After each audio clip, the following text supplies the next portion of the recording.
This is I Only Touch Greatness Remix. Scan the code and follow. Hey guys, it's Brendan Morrison here, former Vancouver Canuck. Stay tuned. I'm coming up on the You Only Touch Greatness podcast. Absolutely. And that's what happens. Sometimes people just don't get their opportunities. Well, yeah, you're right.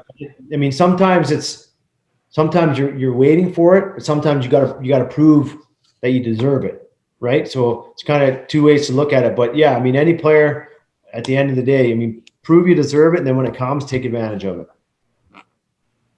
Can you tell us a little bit more about the real Westcoast?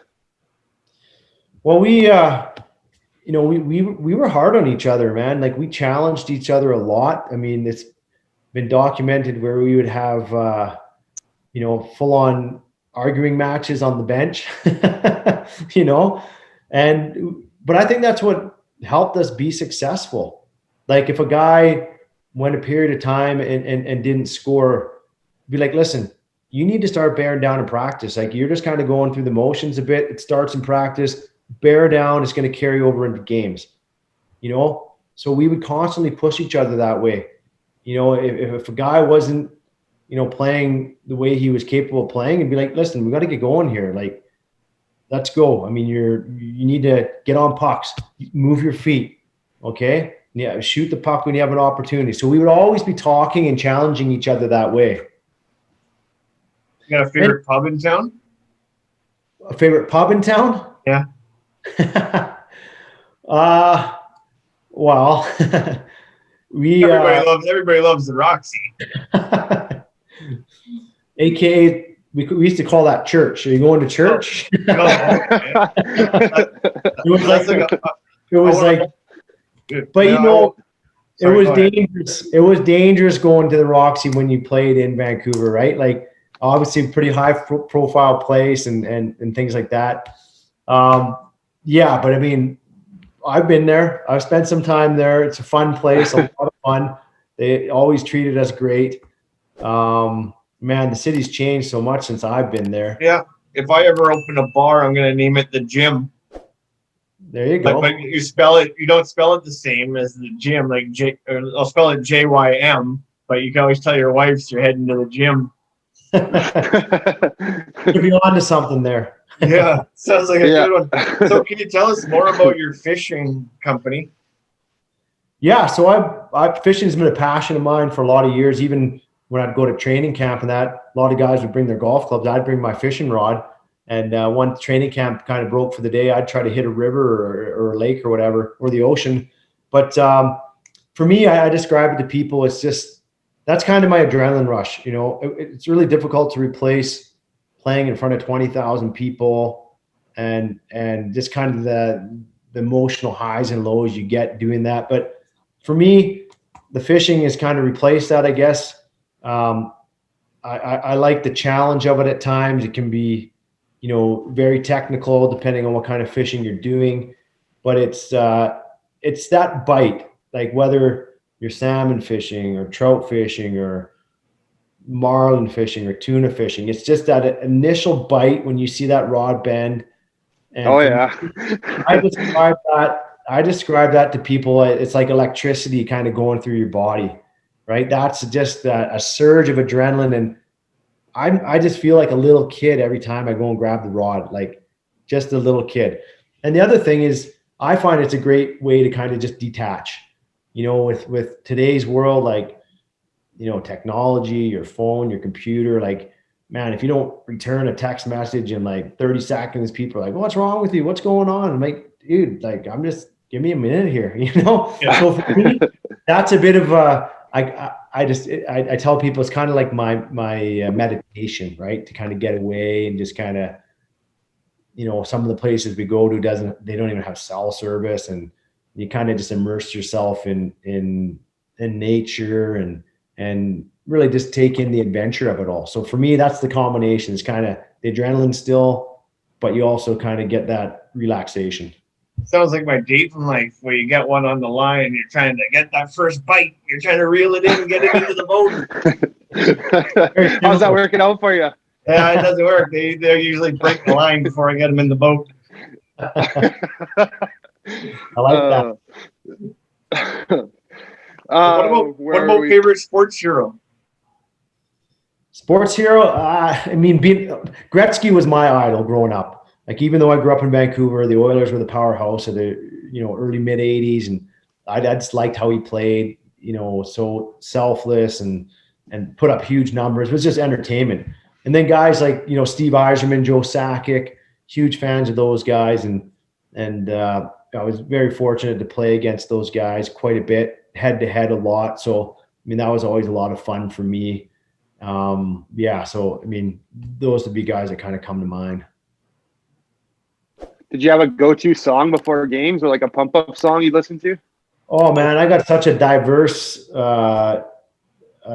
music genre, like everything from like rap music, like a big like Eminem fan, Dr. Dre, Metallica, AC/DC, really, Tragically Hip, obviously Canadian band. I've really gotten into country music the last few years being in Calgary. So I pretty much listen to everything. One new question we've been trying to use: who would answer your FaceTime right now on your phone if you called? Who would answer my FaceTime? Yeah, if you had to call somebody, one of your teammates or something, if you had to. We're not going to get you to do it, but who? That's a good. Eventually, we're trying to get the guy to call, but.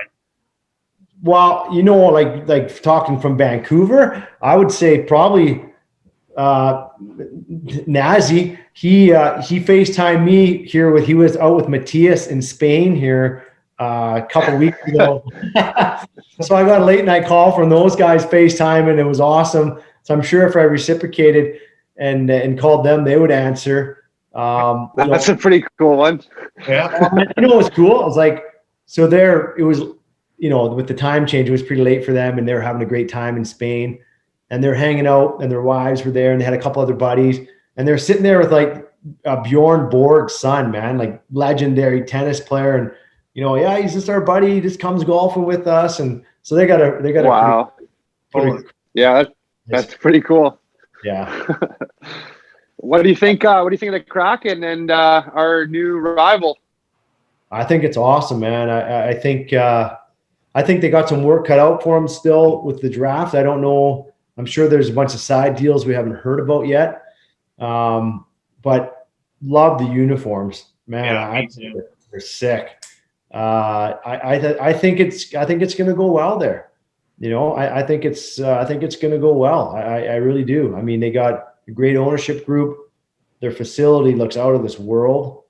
I think it's great city.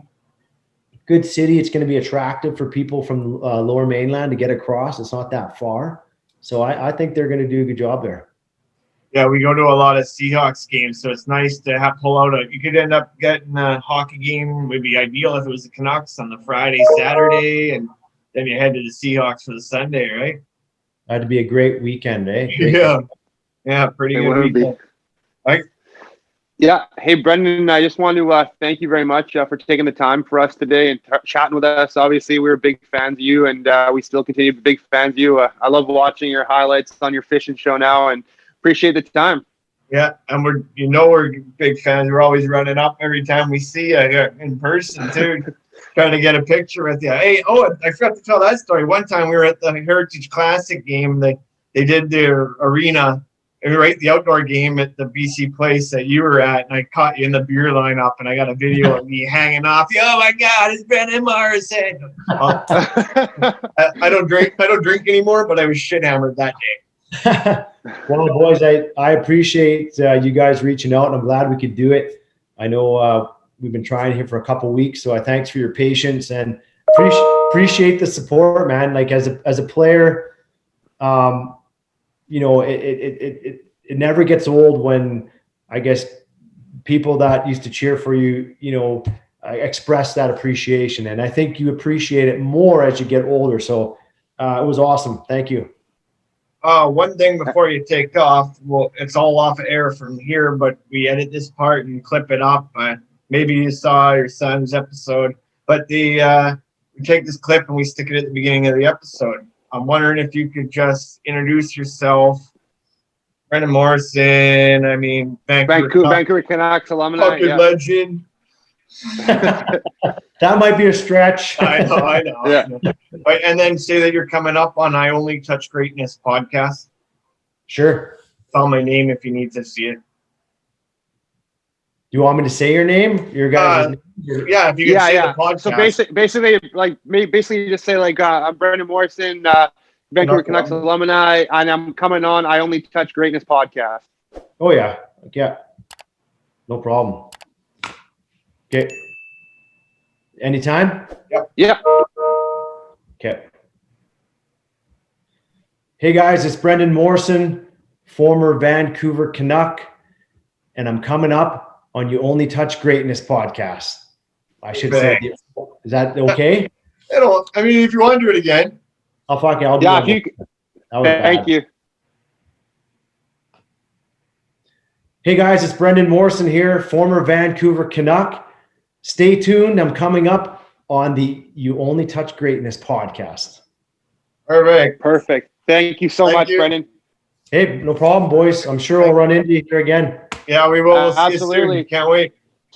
Take care and have a good rest of your summer fishing here, man. Thanks, bud. Thank you. See ya. Hey, boys. Bye-bye.